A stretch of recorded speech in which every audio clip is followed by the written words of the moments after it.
Welcome. I'm Heather Wolcott, and you are tuning in to the Health and Nutrition Success Show, helping you achieve all things health. Are you ready to prioritize and optimize your health? Join me for inspiring, motivating, and educational steps for you to think about playing the long game when it comes to your health and your life. I share stories around how implementing lifestyle changes have changed others' lives, and you will learn how you can do the same. I love blowing minds with cool tips and hacks that can make a significant difference if you try them, and to see the bigger picture of what happens if you don't. After the show, send me an email to let me know how this show has impacted you or the health of someone you love. Health and nutrition success starts now. Everybody just breathe. Just everybody breathe for a minute. Just take a moment. That's right. And just breathe.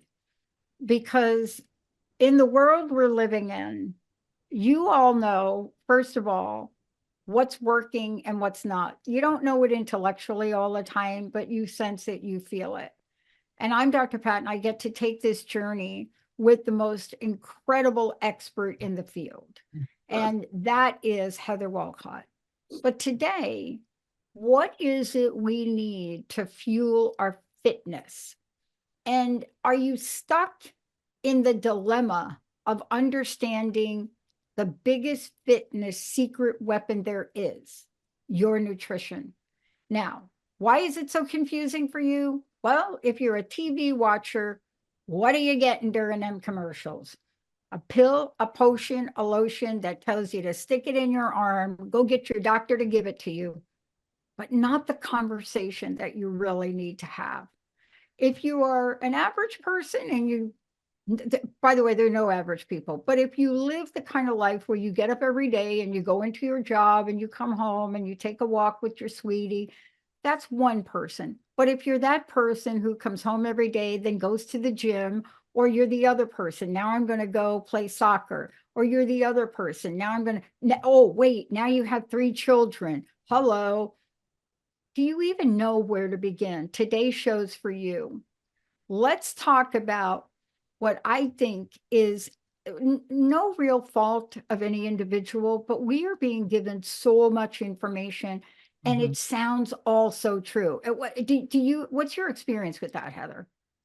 It's overwhelming, and all of my clients are overwhelmed. And so that's why they hire me to help just kind of cut through the noise. I think it's very noisy out there. I think there are a lot of areas in the health and wellness space, and that's just my word for it, is it's kind of noisy. There's a lot of information. There are a lot of influencers. There are a lot of products. There are a lot of books. There are a lot of podcasts. There are a lot of things out there. And of course, they're all claiming that their way is the one way, their way is the best way. And so then people don't know where they fit into that. Am I this person? Am I that person? I'm kind of both. And they don't know. And they have a hard time aligning their nutrition and their fitness goals, like with their lives. Like they don't know how to interweave them. So it always comes down to what your goal is. So I could have a mom who also plays club soccer on the weekends. She might have some different goals when it comes to her fitness than someone who's a little older and going through a health challenge. So you always have to look at your goals, but a lot of it is so noisy that people don't even know what they're going after. And today what we're going to do is we're going to cut through the noise. You know, we have editing. We've been doing editing. And, you know, when I first started this out a bunch of years ago, I was doing it all. There was no other people. There was just me, and I had a vision and a passion. So I learned everything. And then Linda learned it and was editing video remotely and audio remotely. Now, when you do something like that, there's a time lag. But because of Linda's skill, it didn't matter. So you go through and you edit, you edit, you edit. And when you learn how to do that, you can weed out the stuff you don't need, the noise in the channel, and you're left with pure perfection. That's what we're going to try to do today, is let's weed out the noise. Yeah. And let's have the message come through with real knowledge and information so people can start. Because we're having a little crisis here in the United States. Yeah. Don't you think? Read the stats. Not a little crisis. It's a big epidemic. Yes, it is. It's sad. It's actually very discouraging, and it should be concerning. It should be really concerning for people. I don't think they're aware that we really have about 8% of our population who is metabolically fit and healthy. 8%. That means 92% of our population has one of the metabolic dysfunction symptoms, whether it's high blood pressure or they're not active or they're drinking alcohol or they're not sleeping enough at night or they're overweight. There are certain things on the checklist, but that's not the majority of our country at all. And so we need some clarification. People need some better information. Yeah. It's so funny. I have been working on myself, let's just call it. I've been in a process of doing some of the things we're going to talk about today. And yet it seems like you're not making any progress until you're playing a game or your sport, like I did the other night, and you go after a ball that a 20-year-old basically would struggle to get. And your people that are watching you on the sidelines yell, "Go, you 20-year-old." Now, why is that an indicator? Because I'm doing something that I wasn't able to do 3 months ago. But let's talk about what we need to learn to do and where to start. You know, I used to eat to fuel. Like I'm in the middle of my day. Let me grab something, put it in, whatever that is. But we have to understand what fuel performance is, what the nutrients are, and what we're not getting and how to get them. So would you walk us through how we can out-train? Bad is an understatement for me, but how we can out-train a bad diet. Yeah. So I want to like double click on what you were just talking about with fueling. I think a lot of people are busy, we're distracted. And so we eat and we might say I'm fueling, but we're really just kind of eating. And there's not a lot of awareness around it and there's not a lot of intention. So there's a lot of mindlessness when we're eating, we're distracted, we're on a screen or watching a show. And so we're just putting stuff in our mouths. That's a large, percent of our population. But I think you have to think about what does fueling mean? And so fueling means giving your body the resources it needs to perform. And you don't have to be a competitive athlete when I talk about performance. We're all trying to perform at life. Like life is hard enough. Let's just give ourselves credit that in today's age, life is hard enough. So we're trying to perform at life. If you play a sport, if you are at the gym, if you have a health challenge that requires more attention to those details, then yeah, that's another level. But just for basic fueling, we have to look at what does the body require? What does the body need? And I bring it down to very basic fundamentals. And I know this gets boring for people, but it's really the macronutrients. I mean, that's really our foundation. And there's lots of sayings, if it fits your macros, and are you counting your macros? And that's important to talk about. It's not everything, but I think there needs to be an awareness around macronutrients. I've given a presentation on this topic on macronutrients to kids and to adults. And in both audiences, not everyone knew what a protein food was. Not everybody knew what a fat was or a carbohydrate. One kid, he was probably 12 years old, said he gets his, what was it? He gets his protein every day because his mom gives him electrolytes. And I was well, your mom's giving you Sorry. something good, but I that's don't, actually not accurate. So I don't um, mean to laugh. it's just, he was like, yeah, I get my protein. My mom gives me these electrolytes. So I think it's just clarifying and getting down to the basics. What is protein? What are carbs and what are fats? And why do we need them? And what is their role? Because every macronutrient has been demonized and has been praised through all of the fad diets. And I've lived through them. I've done a lot of them. I've guinea pigged myself on most of those diets. I've been a raw food vegan. I've been a vegetarian. I've done carnivore. I've done keto. I've done low carb. I've done paleo. I mean, you name it. When you're in this field, you just experiment and you are the guinea pig. So you can relate to what other people are going through, what my clients are going through. So I have been all of those things and I know. And in different situations, I'm not eating any of this one thing, or I'm only eating this other thing.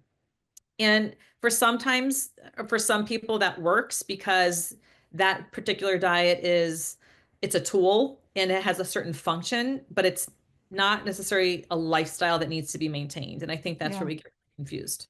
I love that we're talking about this because I want to talk about protein a bit.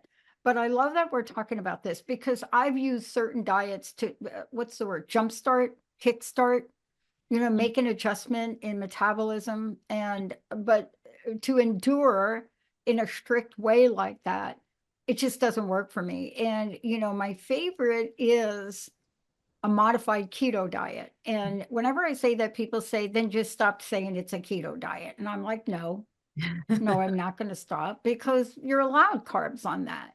Uh-huh. And so the question is, well, what carbs are you eating? No, I have a bowl of ice cream to make up your carb quotient. It's not it. But it's fascinating, because when I'm out and I'm playing 8 hours a day, I need carbs. Absolutely. I'm not going to not eat a banana because I'm not, because I will break out in cramps. So we have to figure this out and Yeah. fit what fits. Yeah. So yeah, let's just start with, well, you talked about the macronutrients. Let's just start with protein, because protein's probably my favorite. But I want to go back to, oh, I love them all. But what you just said in your personal experience, and this is kind of a takeaway for a lot of people, is whatever you decide to eat, it shouldn't really be a diet. It just needs to be sustainable. That's And right. a lot of things that people will try for a short-term goal, for a wedding, a beach vacation, whatever it is. A lot of times those diets are not sustainable. And so we have to, take a step back and say, then is that really equaling health? So you can do a lot of different diets that doesn't equal optimal health, that doesn't equal longevity. Maybe that's not their goal. A lot of people who do these diets are doing it for weight loss. Most weight loss diets don't have an end goal of health. They have an end goal Yeah. of weight loss. So we always have to come back to what's the goal. I just had this conversation today in my walking group with a gal who just lost 10 pounds, and a lot of it was just reducing inflammation in her body, and she did it in a healthy way. But, it's kind of, she said she has 7 more pounds to lose. I was like, well, why? What does that mean to you? What's the goal for that? And she had a great goal. She's a mom, and she's a, PhD professor, and it was a lot of meaningful things to her. But I think we always have to take a step back and look at that. What's sustainable and what are you really going after? Because we can chase certain things with different diets. They don't always equal health. But just going back to protein's been getting a lot of attention lately. There's a bit of a protein movement, I would say, if you're in the functional health space. But what is protein? Protein is the building blocks of the structure of our body. I mean, that's as basic as it does other things as well. But when I give this presentation and I talk to kids and I talk to adults, I use the same image every single time, and that's Legos. So if you're looking, I'm very visual when it comes to my macronutrients, so I love talking about this. So if you think about protein as Legos, what do Legos do? They build structures. You can build a tower, you can build a house, you can build a castle, you can build all different types of things. There's different shapes, there's different sizes, there's different colors. Well, we have, 21 different amino acids. Some are essential, some are non-essential.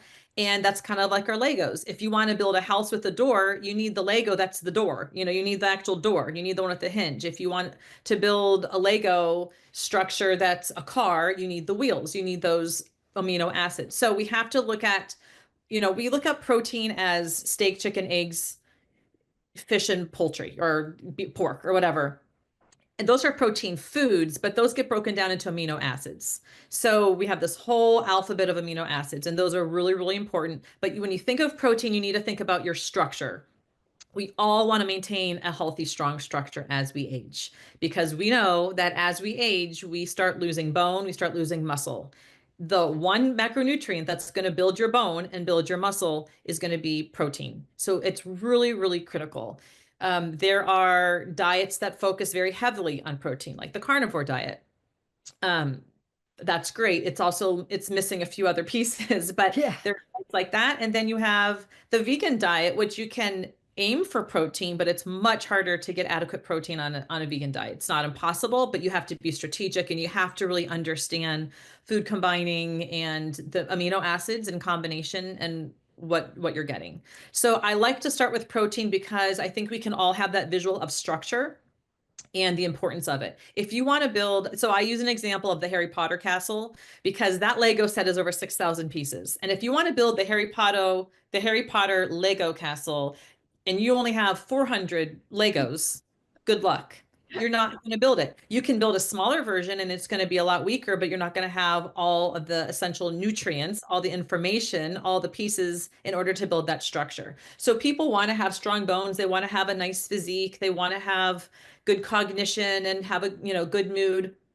And then they're not eating enough protein. Yeah. And it's like, that just isn't, doesn't even align. So I like starting with protein. I think the other two macronutrients are really important, but what separates protein from carbs and fat, and this is important, is that carbs and fat are both energy sources, and protein is more of a building block and a structural source. So it's a very poor energy source. Yeah. And so when we're talking about this, what we're talking about today is we have to really figure out the structure we're trying to build. Number Exactly, one, yeah. what am I building? Am I building Harry Potter or am I building a little truck? What is Yeah. the structure? And then based on that, that's what you have to line up. Like somebody like me who goes 6 hours straight, maybe with a couple of minutes in between here and there, I'm not able to get through that without two critical things. One is some form of protein to get in there, and two, some form of carbohydrates. Right. Now, they don't necessarily fit a functional pop culture diet, but that's not what I'm doing, right? It's impossible for people to generate a full lifestyle without getting some of the nutrients you talked about that are going to give us energy. Mm-hmm. Oh, yeah. I mean, like I said, carbs and fat are very, very important. And there are also diets that demonize those. So there's a Yeah. diet for everyone. And then there's the diet for no, like where there's always like one good player and then two bad players, or two good players and one bad player. And really what I want to talking about cutting through the noise, to not be more noise to the audience. All the macronutrients are important. They're found in nature, they're found in whole foods. And if you're eating a predominantly whole food diet, you're going to get them. It's just, are you getting them in the right ratios? Are you getting the right amounts based on your goals, based on your age, based on your activity level? And that's what I do with my clients one-on-one. Every client is different. I just met with an 80-year-old woman yesterday who was just diagnosed with type 2 diabetes. She's got, some other health challenges, and her protein is like bare minimum. And so it's an easy fix. We're just going to add a couple eggs at breakfast. We're going to make sure all of her meals, I call it the anchor. When we look at putting a plate together, a meal together, protein is the anchor. So you start with that and you build around it. And she didn't really have an awareness around that. So yes, we're also going to get her lifting heavier than 3-pound weights, because I told her she can. And she said, I don't know. And I said, you can. But she also needs to fuel her body. She's not going to build any muscle at 80 unless she's giving her body the building blocks for her body to build muscle. She just, right now her diet doesn't align with that. Okay, you said something and it's worth repeating. You said she's not going to build any muscle at 80. Okay, so our information would tell an 80-year-old you're too old to build muscle. I mean, right? You know what I'm saying. Oh, You're too old to build unless muscle. she's eating the right diet. Exactly. She can build muscle. Exactly. Absolutely. Yeah. And we end up in this world. I want to talk about carbs and fats now too, because I don't know anybody out there that has not gone through the should I call it a trend of non-fat. Remember that trend? What was that? Oh, yeah. 90s thing, the Yeah. non-fat? Yeah, no fat dressing. And okay, but read the label now. Read the labels. You've got to read the labels. And I'm going to tell you this, you don't have to take my word for it. I'm not going to mention the brand, but Google it. The latest science study came out about protein drinks, and there are several and other foods that have a carcinogen in them that have been demonstrated to cause cancer. Now, how do you know these products have it? They're on sale at pretty much all your stores right now. They're like on sale. It's like, right. But I sit down and I pull my little lunch together, and it is an egg on avocado, fabulous keto bread I found, which is most delicious. Thank you, Costco. I don't know how you got that. Most delicious avocado toast and an egg. And I never get a question about the egg. I get the question, what's the green stuff you got on there? But let's talk about that, because, I didn't get here.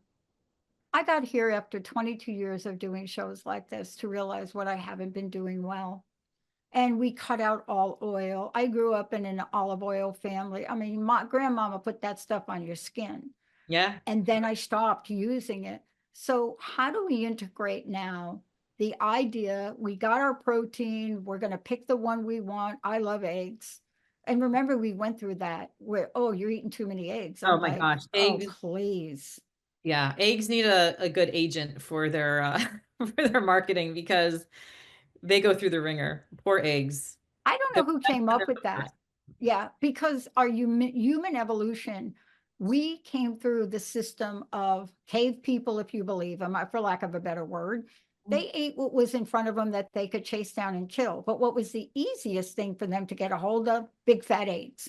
But let's talk about, oh, big fat eggs. How often do we take the yolk out? Never. Well, you know what I mean, though. So let's talk about how to integrate the fats or the carbs we are absolutely scared to do. I'm telling you, I pulled out 2 bananas to eat last weekend. And one of the guys next to me says, what, you're eating that banana? Don't you want to eat my strawberry? I said, no, I need to eat a banana. I'm prone to cramps. I need energy. I'm going to be here another 4 hours. So help us demystify this beautiful combination of Mhm. protein, carbs, and fats. Well, okay, so like I said, they all have a role. So we have protein as our building blocks, there are Legos, there are structure, there are also enzymes, they also are neurotransmitters, so they are directly related to mental health, cognition, mood, all those things. But then we have the other two macros which get diets, designed around them. Either it's all this or it's none of it, carbs and fat. So my illustration that I like to use just so people understand the role that they have in our health is I like to use fire. So if you were to have a campfire, you have logs, right? You put your big logs down, but we all know that in order to get that fire going, to generate heat, and we're going to use that fire as a symbol of heat and energy in the body, that you also have to throw some fire or some paper or some kindling in there, right? Some like little tiny sticks or some paper. Those are the carbohydrates. The logs are the fat. Logs take longer to burn. They're slow burning. They're kind of that base, but we need to get that fire jump started with some carbohydrates. The carbohydrates, or with the paper, which would be the carbohydrates in our metabolism and in our body. If you wanted quick energy, you're going to eat the banana. The banana is a carbohydrate. It has sugar. Your body can break that down and use it very quickly. That's like throwing wadded up paper into a campfire. You wouldn't sit there and guzzle some olive oil, take a shot of olive oil before you need to perform for a couple more hours at your sport, because that's going to take a lot longer to become energy in your body. So it's just understanding they both have different roles. And I think the one role that people overlook, and I don't want to throw shade on keto because ketones is a fuel source for the brain. However, even in the presence of ketones, the brain must have glucose. The brain dies without glucose. And so when we completely eliminate carbohydrates or we go extremely low carb, we do shift our metabolism into a fat burning zone. I'm going to probably get hate on this, but that's actually a plan B. That's really not the preferred method of energy for the body. That's a little bit of the backup energy system because the body still needs to get glucose somewhere. So if you're not going to put the glucose in your mouth and eat it, it's going to get it from somewhere. And I just spoke to some high school seniors yesterday, and someone asked me a question about fasting and whatever. And my best example for this, and this kind of aligns with fasting, probably more so than just the carbs, but when you eliminate your body's primary necessity for energy, which is glucose, it can use fat and it will use fat, but you take it out, you start raising your stress hormones. So cortisol goes up, and what happens is you start burning in tissue. So you actually become catabolic. And so Yeah. my example is if you have a house and the only way to heat your house is with a fire, you have a fireplace. That's the only way to heat your house, and you stop chopping wood and bringing in newspaper from outside, and you've used everything that's stored inside your house, but you need to keep the fire going, what are you going to do? Well, it's like taking the curtains and throwing them in, taking the kitchen table you start destroying, you start burning the actual structure of the house in order to keep the fuel going. So that's one important reason to fuel your body with carbs, fat, and protein, but to also pay attention to fasting windows. I know we weren't really talking about that, but they're both really important. They're energy sources that are used differently by different parts of our body, but we have to remember that the brain needs glucose. And I think let's take a short break because I want to come back to that and really talk about that in detail about the impact of all this on muscle mass. And by the way, let's just be a little clear before we go to break. When you start to break up your kitchen table or start to burn your curtains, the body equivalent of that, and I'm gonna let Michelle, I'm gonna let Heather answer this because I was talking to Michelle the other day, a friend of mine, and we had this same conversation. And I made a statement to her, Heather, and I need you to make sure that I did it right. And Okay. I'll tell everybody when I come back. But I made a statement. I didn't have the house analogy. Oh my gosh, it would have been so easier to use that.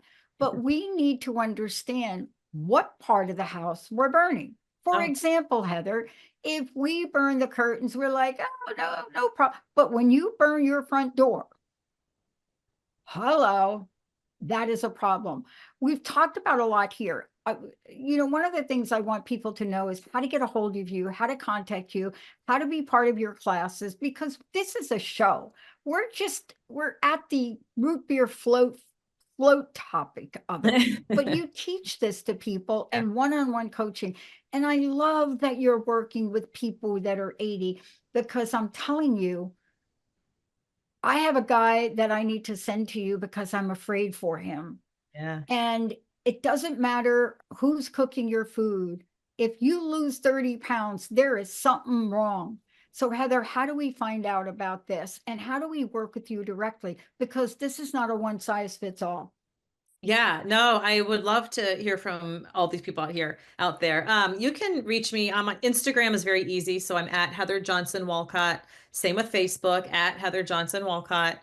My website is heatherwolcott.com. My email is heather@heatherwolcott.com. So I'm pretty easy to find, but please send me a DM or a message. Reach out to me via email. And I would love to, either talk one-on-one. I love to talk to groups and give presentations. I got presentations on every topic we've talked about so far, and they're a lot of fun. I got to share my sleep one yesterday with these high school seniors, and it was good. They all walked out of there like really rethinking things. So it's an honor to be able to educate and help other people.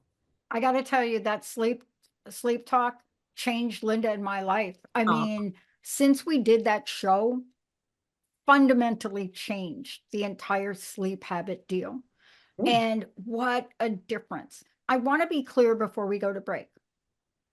I'm often referred to my playing, but I am the owner of a company as Heather is. And Michelle, when we come back, this is going to be for you. You better be listening to this. And it's not just about playing sports.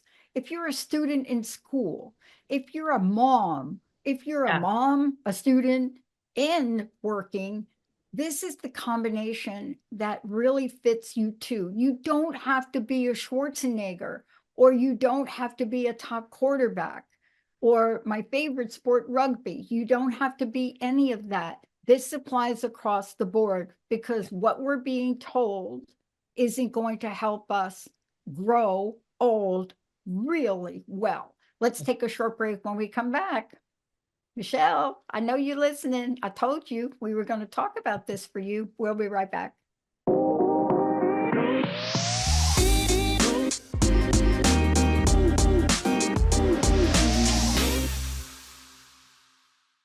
Hey, everybody, welcome back. I get to take this beautiful ride, this journey with Heather Wolcott. And by the way, this is Heather's show, the Health and Nutrition Success Show. And this is about helping you achieve all things health. Now, I want to be clear about me. I am a doctor, Dr. Pat. My classification is PhD, not MD. And my area of expertise is psychology. Therefore, I have to bring on an expert to have this conversation. And if I say anything out of whack, Heather will very beautifully and it just so kind of kindly bring me back to saying, oopsie, that's not correct. Heather, before we go, Yeah. again, what kind of things you got going on, how can people work with you? And let's clarify for people, you work with people from all walks of life. This is not just about sports. It's not just Oh, about 30-year-olds. This is about everybody. yeah, yeah. So I'm a board certified health and wellness coach. I'm a certified functional health coach. I'm a certified personal trainer, soon to be certified sports nutrition coach. I've done holistic nutrition forever. So this is my wheelhouse. This is my passion, and this is what I love to do. And my undergrad is in education. So I'm an educator at heart. I used to be with English language and grammar. I used to be called Grammar Girl, but now I am like actually one of my friends, one of my daughter's friends calls me Fitness Heather because her mom's name is also Heather. So she calls me Fitness Heather and her mom is just Mom Heather. But yeah, so you can find me on Instagram. It's the best place to see my content. I pretty much always have something going in my stories that's health and wellness related or showing off my kids. So you have to deal with that too. But they're part of my health and my wellness because they're part of what brings me joy in my life. Yeah. So yeah, I'm pretty easy to find and I love working with all walks of life with people. So I was just saying earlier, I have a gal, I've known her for over 20 years. She's now, well, she's almost 80 years old, and she reached out to me because she was just diagnosed with type 2 diabetes. She's got chronic kidney disease and a couple other things. She's a widow as of recently. And then yesterday I spoke to the senior class, 17 and 18-year-olds at my daughter's school about sleep, and we got into Q&A on nutrition. I've got clients who are athletes, and I've got clients who are moms, and I've got clients who are just struggling with perimenopause and menopause and figuring out life. So I think we all have to realize that we are all trying to perform well at life. It doesn't mean if you don't play a sport or if you're not even a mom, even if you're not a mom, you're like, well, you know, my life is pretty smooth and easy. I'm single, I do my own thing. You're still trying to perform at life. And I always look at the long game. The long game is where I tend to put my focus. So we can get someone, you know, bathing suit ready or, you know, wedding ready very easily, but that doesn't always equate we're getting them into a really healthy state. Yeah. So I prefer to work with people on that long game because I'm very invested in longevity. My mom has Alzheimer's, and it's very near and dear to my heart to see um, to help people of all ages because Alzheimer's isn't a disease of being 70. It really starts in your 30s and 40s. And so this is where we need to start paying attention to what we're eating. Are we eating our macronutrients in proper ratios to fuel our lives, to fuel our brain health, to fuel our sleep, you know, whatever it is. Yeah. And I love that we're talking about this. I just wanted you to clarify. And by the way, I didn't know about your certification in sports because I need to get to you quick because I have an upcoming state championship that I wasn't prepared for last year. And for the first time, I didn't win the gold, I won the silver. And Okay. so I had to look at everything. Why did I break down? Why wasn't I able to focus? And so, you know, every year I set goals. I have goals for my business, which I don't talk about a lot on air. I have goals for what I want to do. But in order for me to do any of them, I cannot do it if this vessel Yeah. is not ready to do it. And Michelle, now this segment's for you. Yes. So we were talking about the curtains, and then I ended the segment by saying, but when you throw out your door, what you leave yourself exposed to are the outside elements which you can't control. Now, the other day I was trying to explain what the heart was, did not do a good job, but I did say that when you don't fuel it or feed it or give it what it needs, that thing starts to not work properly. Now, Atrophies. am Yeah. I right or am I off? Tell So Michelle, all tell of us our all. organs are involuntary. Well, our heart is it's a muscle. It's an involuntary. We don't tell it to beat. It beats on its own. It's made of smooth muscle tissue. So it's different than other parts of our body and our other tissue. But yeah, so leaving, you know, picking up where we left off, you know, before the break about the curtains and throwing in the dining room table to fuel the energy of the house or your body. You know, bottom line is if you're not giving your body the proper fuel and the energy that it needs, and this is probably best understood in a fasting situation, but you can also look at this if you're eliminating certain macronutrients that aren't aligning with the demands you're putting on your body. Um, you are raising a stress hormone. You're raising actually we have three different stress hormones, but the one that's going to really get you is cortisol. We all know about cortisol. It's not always a bad hormone. I talked a lot about cortisol yesterday in my sleep webinar or my sleep presentation because cortisol is a really important hormone and it regulates a lot of processes in the body.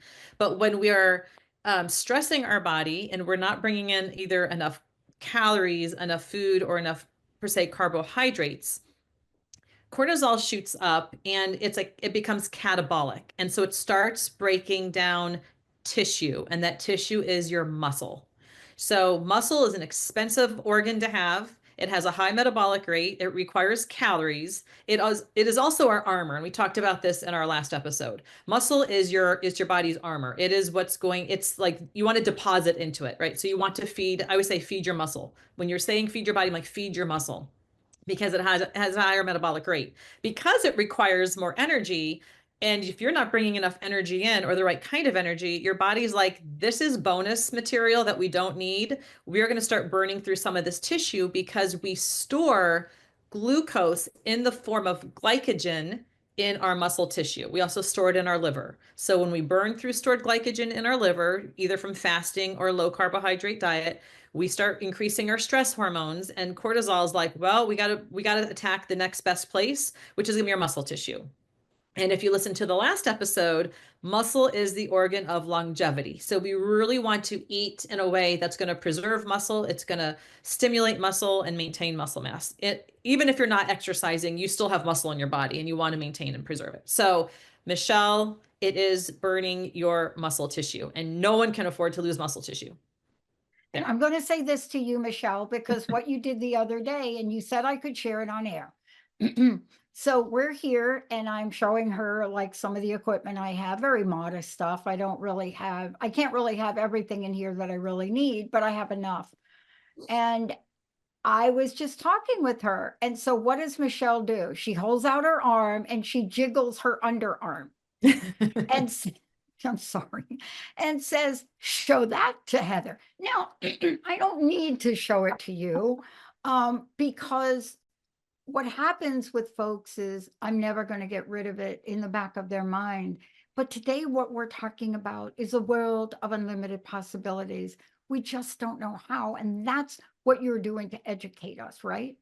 Absolutely. And you can change your body, you can change the structure, the composition of our body. I mean, if we really think about our body as like a work of clay, and between our nutrition and our exercise movement and the signal that we're sending to our body, we can completely transform it. We've all seen the transformation pictures from whatever show it is, or just people who were almost like a big blob. I mean, they were just, morbidly obese, and they were just, so overweight, and then they can transform their body into something that's chiseled and dense and muscular. So it comes down to, again, the signals and the input that you're giving your body. And what I like to, say when I talk about eating and fueling is that if you consider everything you eat information to your body, which is a system, then you want to make sure that you're bringing in information that's useful. It knows what to do with. And if we're only going to eat so many calories a day, we have, I mean, some people overeat their calories. I personally, this might be a shocker to you, Dr. Pat, but I've been doing this for almost 25 years, and I have rarely had a client come to me with a 5-day food journal who wants to lose weight, who is overeating calories. Now, I know as a population, as a country, we have a lot of people who are overeating, but they're also overeating a lot of processed foods. So, for 25 years, our processed food, catalog has increased. So 10 years ago, 15 years ago, there wasn't as much out there. Now you can eat everything in a package, and that's highly processed. But very rarely are people overeating. They're just not eating. Usually they're under eating. They're not eating enough protein, or they're just eating a lot of stuff that has very little nutrient density. So if you only have so many calories a day that you're of information you're putting into your body, you want to be a little calculated, and you want to be intentional and mindful that those calories matter and that they're nutrient dense. And so for my example, my client yesterday, she's about 80. She's very lean and thin. She used to be a dancer. I mean, I'm borderline frail. And I look, you're not eating a whole lot of food in a day. So what you're eating, like the bagel, the biscotti, the cornflakes, and the crackers, are not offering you a lot of nutrients, but they're taking up some calories and they're filling you up. Like, so we're swapping some of that out for some other things. But if you can just think of food as information, and you want your body to be well informed so it can execute all the processes that it needs to execute every single day to keep you alive and to do it well. It doesn't matter who you are. Everyone has a body that they're trying to keep alive. And that's the body's job, right? Every day is just to stay alive. Like, just give me what I need to stay alive.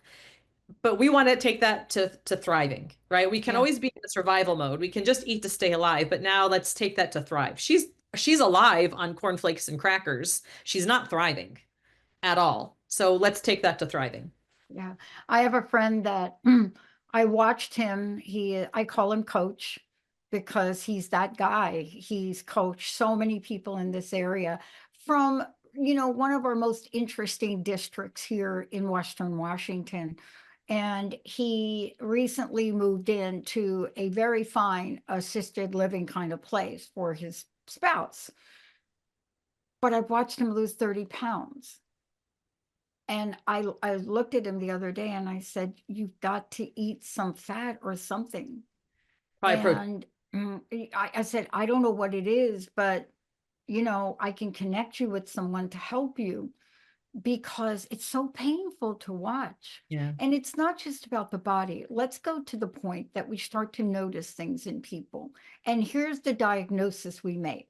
We start to see somebody like that, like your 80-year-old friend, right? My friend is a bit hair older than that. And you start to see it, but it's not just about the weight loss. You start to see the brain fog, Oh yeah. right? You start to see, hearing go.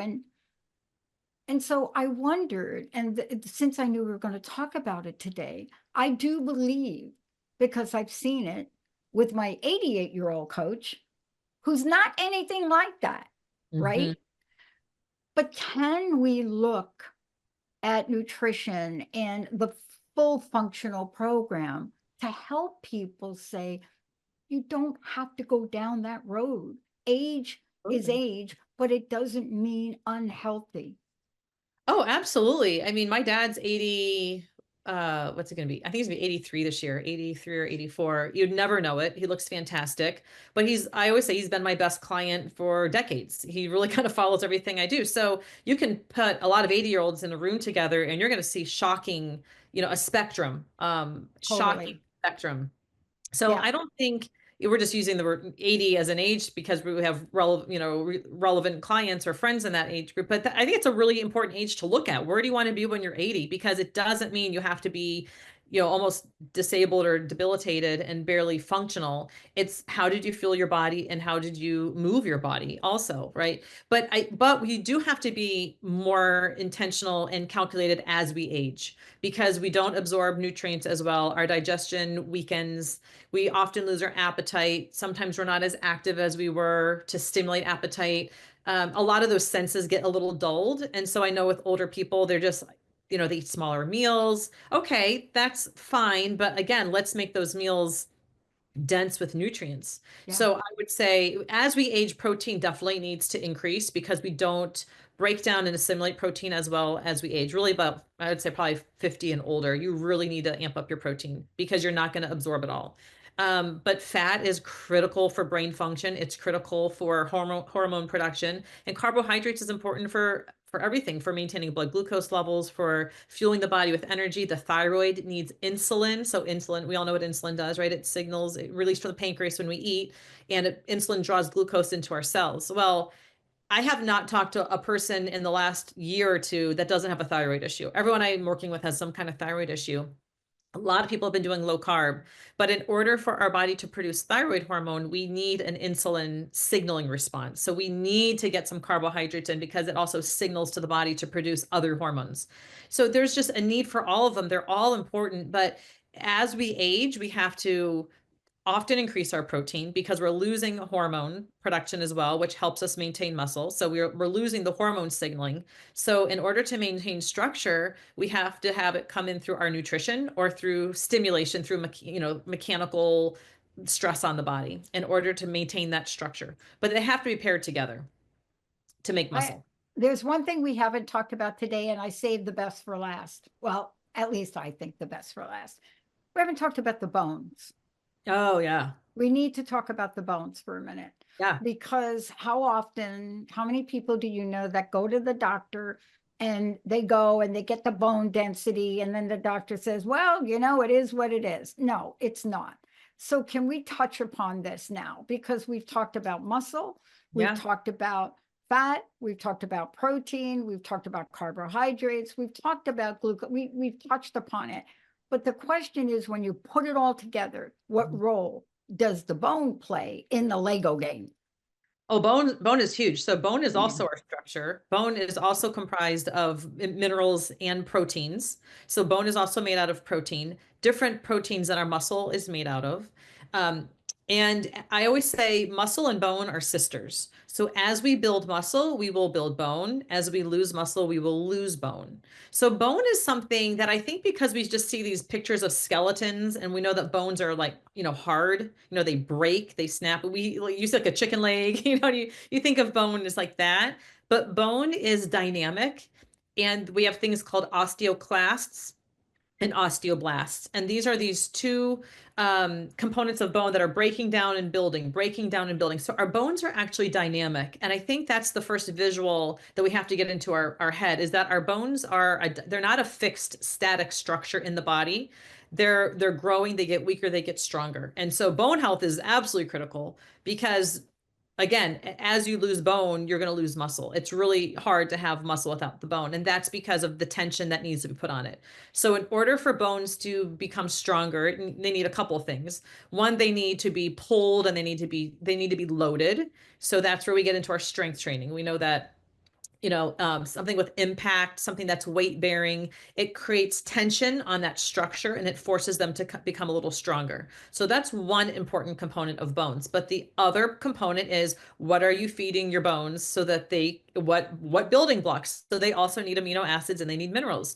You need vitamin D, vitamin K, calcium, magnesium, phosphorus. You need all of these that you can get from your diet. Ideally, you can also supplement to help if your diet's not perfect, which most people's diets, aren't absolutely perfect.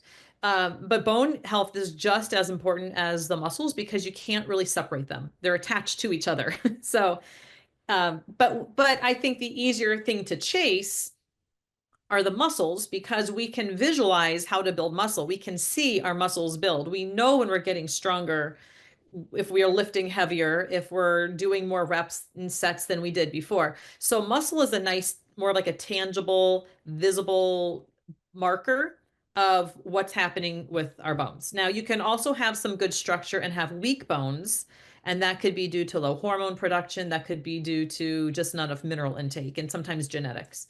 But I would still say moving your muscles and loading your muscles, you're also loading your bones. I'll tell you the most requested topic, and I hope we can do this next show: Okay. hormones.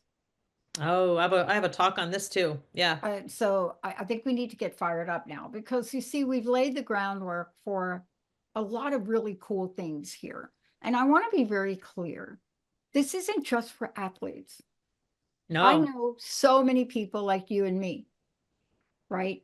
And while you were called the grammar queen, I was basically called grammarless. So don't know how I even graduated. But here's the thing I do know: grammar or no grammar, we're providing information so people can take action. That's why we're doing the show. That's why you work with people.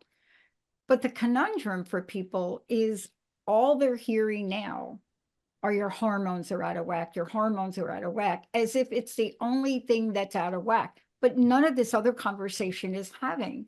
And so what we've covered today is muscle mass, bone health, endurance, strength. And by the way, endurance is not just about athletics. I'm going to say it 500 times. Those of us that are working in the field, that are taking care of businesses, you're a mom at home, it doesn't matter. You're all engaged in life. Right. Yeah. Then add on caring for a parent or a Yeah. grandparent. Then add on the fabulous S word, stress. So let's talk about, in the few minutes we have left, is, in your words, the summary, really, the icing on the cake. I only like cream cheese icing, by the way. No. The icing on the cake that leads us to have a conversation, perhaps in our next show or one of the shows, that integrates all of this in the conversation of hormones. How can we capture what we've talked about today, not just for you, Michelle, but of course for you, but everybody else that's out there that is like, what the heck? Why do I believe what's going on over there? Can you summarize this? And thank you for today's show. Every show is powerful, but this one holds the keys to change. Yeah. Hormones it's like opening a huge can of worms, because we hear hormones and some people just go to, testosterone, estrogen, progesterone. They think those are the only hormones, but insulin's a hormone, cholesterol, vitamin D, vitamin B. Those are also hormones. And I think what's important, melatonin's a hormone, to realize is that hormones are signaling molecules, and they signal processes in the body. And when we're looking at overall health and we're looking at longevity, we're looking at maintaining muscle and structure and bone, and we're looking at preventing heart disease and cancer, and we're thinking about how we manage our stress, the hormones are the ones that kind of dictate everything. So what we eat is going to impact our hormones, right? So how we eat impacts insulin, that's a hormone, cholesterol. If we're taking in vitamin D, if we're getting vitamin D from outside. So I always say hormones actually really run the entire show, because they're signaling molecules. They are the ones that are telling the rest of the body what to do. But I'm going to circle it back as we wrap it up, that everything that you eat is information to your body, including information to your hormones, because they're the ones that are the messengers, and everything sends a signal. So you have to just be mindful in what you're eating, how you're eating it. Are you inhaling your food? Are you stressed when you're eating? Because that's going to impact that. It's like a ripple effect. And then, are you eating to fuel and maintain muscle mass? Are you eating to are you not eating enough because you think you have to look good at the beach in 6 weeks and you just want to starve yourself? Because that's going to impact your hormones as well. Hormones are really complicated and they're really complex, because based on where you are in your age and stage of life, your hormones are doing different things. And it's different for men, it's different for women. So they're complicated, but I think the basic thing to understand is that they're signaling molecules, and they're the ones that are just letting the rest of the body know what to do and how to do it. So it's a great topic, and there are a lot of like rabbit holes when we get into hormones that are really fun to learn about, and then also can get a little overwhelming. But I think basically what you put in your body is information to signal everything. Well, I think we've covered some very interesting and important information to build that structure. And I think the audience is ready now to have a conversation about, this is what we've talked about now. How does all of this work? If, may I use this phrase that I have been told a million times, if your hormones are out of balance, because I don't even know what that means. I don't even know what balance looks like. So when you say something like that to me, what are you saying? Like, do I need more of this? Do I need more of that? So people don't even know. They hear that out of balance and they don't quite understand it. All they know is, oh, I better get that fixed, right? Yeah. Yeah, they don't know. And not all doctors know either how to fix that. But there are things that you can do, and there are a lot of different modalities, and you have to figure out what hormones, is it the endocrine system? Are we looking at thyroid? Are we looking at the sex hormones? Is it, called by the pituitary gland? There's just a lot of ways to look at hormones, but I think you're right. When people say, your hormones are out of balance or out of whack, it's like, well, that's not helpful unless that's where labs and blood work really becomes useful as well. Yeah. Yeah. Heather, thank you so much for today. One more time, give us your website, give us how to find you on Instagram, and thank you so much. Thank you. HeatherWolcott.com, at Heather Johnson Wolcott on Instagram, same with Facebook, and email is heather@heatherwolcott.com. So find me, reach out to me. I love to hear from people. I love to get more followers and share my content. All right, let's have that last personal statement, that one thought you want to leave us with. That everything you do sends a signal to how your body is going to perform and how you're going to age. It's about sending the signal. What signal are you sending your body in everything that you do? How you move, how you eat, how you think. Yeah. And I just want to say, don't give up on building that Harry Potter Lego. I know No. it seems a little big, but don't give up on that. Right. You can do it. Absolutely. Thank you, Heather. All right. Thank you. Thank you. Thank you, Stefan. Thanks to all of you. And Michelle, I know you're going to be calling me if you haven't done it already, but what we're going to do is we're going to have this episode up. I'd like everyone to go back and take a listen to it. We'll have some clips. We'll also have some imagery in it. So stay tuned for more from Heather. We'll see you next time. You have been listening to the Health and Nutrition Success Show, helping you achieve all things health on Transformation Talk Radio. I'm Heather Wolcott. Tune in second Wednesdays at 11 a.m. Pacific for more pearls to inspire, motivate, and educate you to make changes in your and your family's health and lives. I love blowing minds with cool tips and hacks that can make a significant difference if you try them. In each episode, I share client stories about their successes and their wins. Send me an email to heather@heatherwolcott.com and let me know how the show has impacted you or what you've done to improve your health or the health of someone you love. You can also visit my website, heatherwolcott.com.